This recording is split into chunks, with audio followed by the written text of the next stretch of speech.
Halo Zahra, selamat sore, gimana kabarnya nih?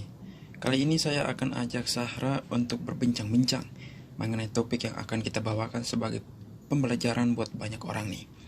Nah, sebelum kita menuju pada perbincangan tersebut, alangkah baik kita saling perkenalan dulu. Karena ada pepatah, tak kenal maka tak sayang. Perkenalkan, saya Alfred Pandak dengan NIM 19011210001 sebagai jurusan akuntansi di STIE MNC. Dan ada teman bincang saya yaitu Halo Kak Alfred, kabar baik? Baik teman-teman, perkenalkan nama saya Azhara Aulia Dewi dengan NIM 20011210002 sebagai jurusan akuntansi STY MNC. pada kali perbincangan ini saya juga dan juga Sarah akan saling berwawancara mengenai topik yang telah kami buat. Adapun topik tersebut yaitu melencengnya sistem pendidikan di tengah pandemi COVID-19, lemahnya metode pembelajaran karena banyak anak-anak yang mengalami kultur shock. Apa itu kultur shock?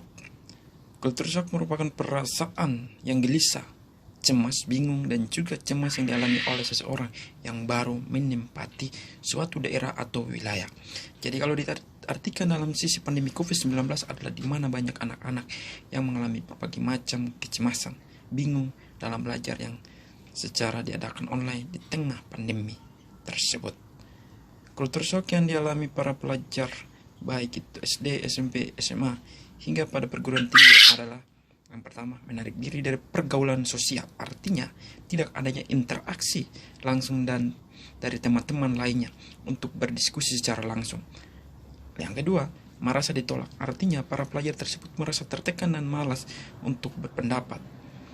Yang ketiga, homesick. Artinya, para pelajar akan merasa rindu terhadap teman-teman baik di sekolah, kampus, dan di luar lingkungan tersebut. Yang keempat, kehilangan identitas diri dan tujuan hidup. Artinya, banyaknya kecemasan terhadap mengambil sesuatu pendapat dikarenakan takut dan selalu menyalahkan diri sendiri akan keadaan yang para pelajar itu kuasai. Gejala yang ditimbulkan pada anak-anak mengenai kultur shock yaitu gejala yang ditimbulkan pada setiap anak yang sangat berbeda-beda, dari tingkat yang rendah sampai pada tingkat yang parah. Ini semuanya tergantung dari individu yang mengalaminya.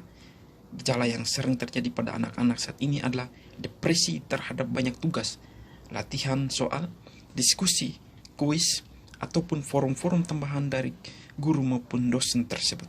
Hal ini dapat membuat banyak para pelajar mengalami keluhan-keluhan yang tak terduga dan menekan mereka untuk malas dalam pembelajaran tersebut.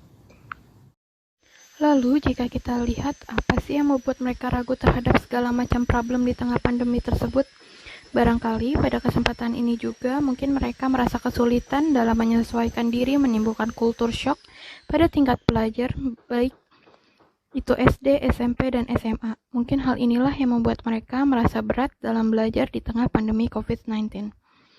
Apalagi jika kita lihat saat ini dengan munculnya pandemi COVID-19 di Indonesia hingga di dunia, semua kegiatan anak-anak dialihkan untuk berperan penting dalam penguasaan teknologi. Karena semuanya akan beralih pada sistem hybrid, kemungkinan barangkali ini juga membuat banyak anak-anak untuk malas dalam belajar. Karena main gadget terus-menerus sehingga mempengaruhi tingkat belajar anak-anak menjadi banyak malas dalam mencari sesuatu tentang pembelajaran tersebut. Kultur shock yang dialami juga mahasiswa baru selama memasuki dunia perkuliahan yang baru dalam proses pendidikan baru secara daring membuat masalah tersendiri pada psikologis mahasiswa baru. Kesimpulan dari perbincangan kita hari ini, diperlukan motivasi serta dukungan psikologis agar mahasiswa mampu menjalani kehidupan perkuliahan dengan penuh semangat.